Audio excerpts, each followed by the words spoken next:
చూస్ country delight, live better. ఇప్పుడే country delight యాప్ని download చేసుకోండి.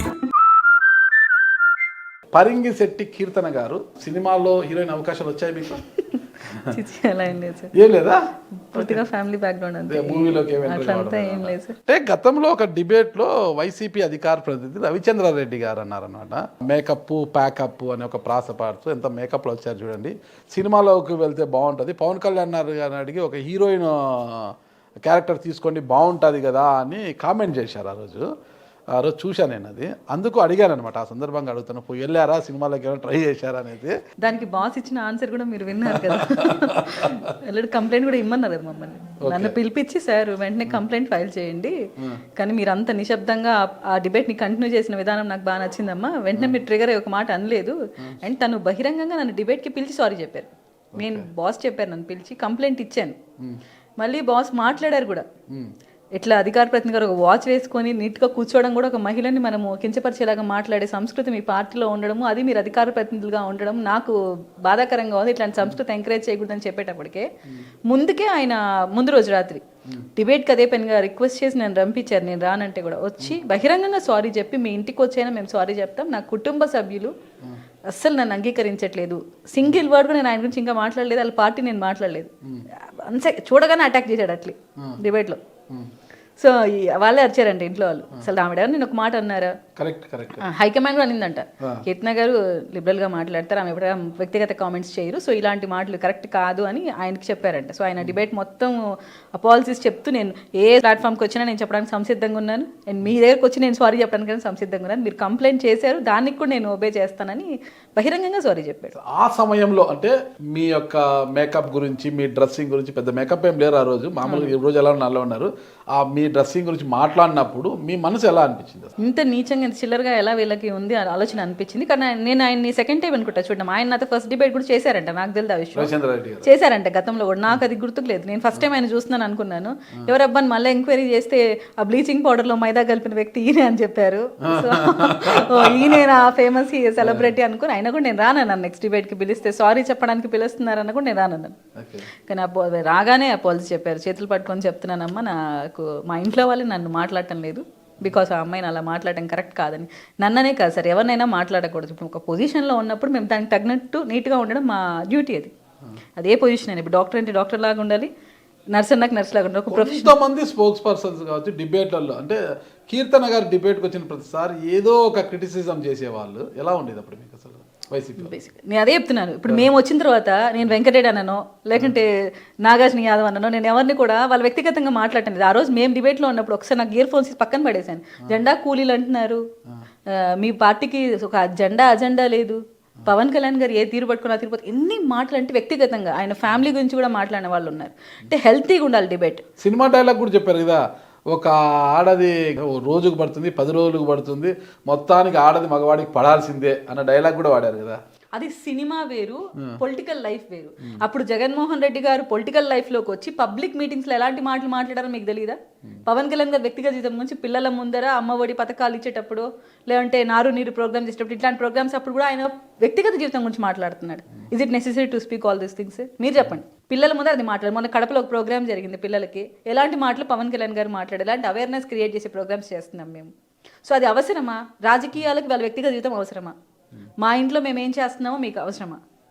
మేము పొలిటికల్గా వచ్చినప్పుడు మేము కరెక్ట్గా ప్రజలకు సర్వీస్ చేస్తున్నామా లేదా, మమ్మల్ని ఎంచుకునే నియోజకవర్గాలు కరెక్ట్గా పరిపాలన అందిస్తున్నామా లేదా, అది కదా చూడాలి. ఈ వైసీపీ గవర్నమెంట్లో ఎవరైనా ఒక సబ్జెక్ట్ మీద ఒక 10 నిమిషాలు ప్రెస్ కాన్ఫరెన్స్ హోస్ట్ చేసే ధైర్యం ఉందా? మీరు చూశారు కదా ఎన్నో ఇంటర్వ్యూస్, మీరే ఎన్నో ఇంటర్వ్యూస్లో వాళ్ళు దొరికిపోయారని కూడా మీరు గమనించారు. ఒక 10 నిమిషాలు సార్ పలానా శాఖ గురించి, పలానా నియోజకవర్గం గురించి మాట్లాడేటట్టు పెడితే ప్రెస్ మీట్ అది బాగుండేది. రోజా గారు కానీ అంబేద్కర్ కానీ ఎంతసేపు పవన్ కళ్యాణ్ గారిని టార్గెట్ చేయడం. ఈవెన్ ఇప్పుడు మాకు ఒక మీరు టార్గెట్ చేశారు కదా, ఎందుకు టార్గెట్ చేసాము? బీసీ గర్జనలు పెట్టేది, కాపు గర్జనలు పెట్టేది పవన్ కళ్యాణ్ గారి వైఫ్ గురించి, వాళ్ళ పిల్లల గురించి మాట్లాడడానికి. రోజా గారు వాళ్ళ బాబున వాళ్ళ పాపన ఒక మాట అంటే, ఒక కారు గురించి అంటేనే ఏడ్ చేస్తున్నారు రోజా గారు. మీ ఇంటర్వ్యూలో ఏడ్ చేశారు ఆవిడ. నేను కారు కొన్నందుకు, కుమారస్వామి అన్న నన్ను హక్ చేసుకున్నందుకే నన్ను చీప్గా ట్రోల్స్ చేస్తున్నారు అని అన్నారు.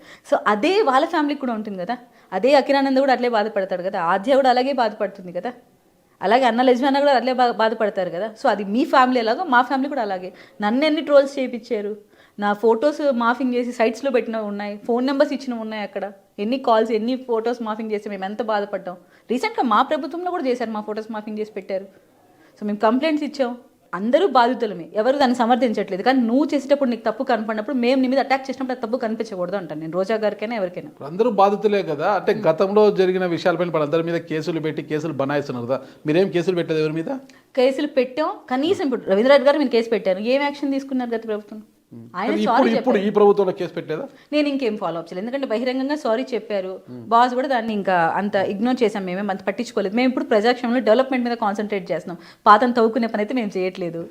కొందరు విపరీత స్థాయిలో ట్రోలింగ్స్ చేసి అధ్యక్షులనే టార్గెట్ చేశారు కాబట్టి వాళ్ళని ఇప్పుడు ఖండించే ప్రయత్నం చేస్తున్నాం. నేను అది కూడా చెప్తున్నాను మీకు. రాజకీయాల గురించి ఇంత తెలిసిన మీరు ఎందుకు వచ్చారు అసలు రాజకీయాలకి? ఒక ఉన్నత కుటుంబంలో పుట్టారు, ఒక సైంటిస్ట్ వైఫ్ మీరు. నేను కళ్యాణ్ గారి సిద్ధాంతాలను నమ్ముతాను సార్, ఆయన్ని గౌరవిస్తారు. సో ఆయన వల్ల మార్పు వస్తుంది అని బలంగా నమ్మిన వ్యక్తిని. అలాగే కుటుంబంలో కూడా ఒక్క హస్బెండ్ ఒక్కటే ప్రోత్సహించిన వ్యక్తి. ఈ ఇరుపక్కల అత్తగారి ఇళ్ళలో కానీ అమ్మగారి ఇంట్లో కానీ ఎవ్వరు ప్రోత్సహించలేదు, ఓన్లీ సింగిల్ పర్సన్ ప్రోత్సహించారు. సో అప్పుడు చాలా స్ట్రగ్లింగ్ పీరియడ్ వ్యక్తి ఆయనే కదా, ఆయనే. కానీ వీళ్ళు బెదిరించే బెదిరింపులు, అమ్మాయిని ఇచ్చేసేస్తారు, అలా చేసేస్తారు. రాయలసీమ రాజకీయాల్లో బెదిరిస్తున్నారా? ఆ టైంలో మేము జస్ట్ జిల్లా కమిటీలో ఉన్నాను. సో అప్పుడు జగన్మోహన్ రెడ్డి గారు పీక్స్ లో ఉన్నారు ఆ టైంలో. సో మాటే శాసనంగా అరెస్టులు, ఇబ్బందులు, ఎక్కడికక్కడ కట్టడులు, దాడులు అన్నీ జరిగేవి. సో ఈ అమ్మాయిని వదిలేస్తున్నాం, అమ్మాయిని ఖచ్చితంగా చంపేస్తారు, అట్లా ఇట్లా అమ్మాయికి ప్రాబ్లం ఉంటుందంటే మేము రాయలసీమ ప్రాంతం, కొంచెం బిజినెస్లు పాడు ఉంటాయి అమ్మ వాళ్ళకి, దాని మీద ఎక్కడ అటాక్ జరుగుతుందో, ఈ అమ్మాయి వల్ల అందరూ సఫర్ అవుతారని చాలా భయపడ్డారు. సో ఆన్ దట్ టైం నాకు కొంచెం గట్టిగా పట్టుకున్నాను నేను, లేదు మనం ప్రూవ్ చేసుకుంటే కదా. సో ఎప్పుడైతే పార్టీ కంట్రోల్లోకి వెళ్ళిపోయి మేము స్టేట్ పొజిషన్స్లోకి వెళ్ళామో పార్టీ సెక్యూర్ చేస్తుంది మన బిడ్డని అన్న ధైర్యం ఫ్యామిలీలో వచ్చింది. సో ఇప్పుడు అందరూ సపోర్ట్ చేస్తున్నారు.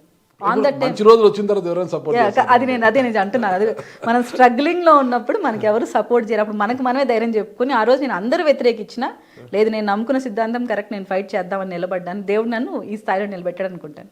ఒక్కసారి మీ కుటుంబ నేపథ్యం గురించి వివరించండి. నాన్నగారి పేరేంటి? కృష్ణమూర్తి, అమ్మగారు విజయలక్ష్మి గారు. రాజంపేట, నందులూరు. సో అక్కడ హ్యాపీగా మాకు ఫార్మ్స్ ఉన్నాయి, ల్యాండ్స్ ఉన్నాయి. So well settled. సంతానం మీరు? ఇద్దరు, తమ్ముడు నేను.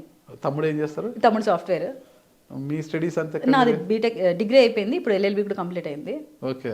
సో హ్యాపీగా మ్యారేజ్. ప్రైమరీ ఎడ్యుకేషన్ అంతా కూడా కడప, నందలూరు కదా ఉండేది, కడపలో. కానీ తాతయ్య వాళ్ళు అమ్మమ్మ వాళ్ళు బాగా అక్కడ ఎడ్యుకేషన్ బాగుంటుందని కడపలో పెట్టి చదివించారు. దెన్ ఆఫ్టర్ మ్యారేజ్ నేను డిగ్రీ కంప్లీట్ చేసుకున్నాను. ఆఫ్టర్ మ్యారేజ్ అంటే ఎప్పుడు మ్యారేజ్ అయింది మీకు?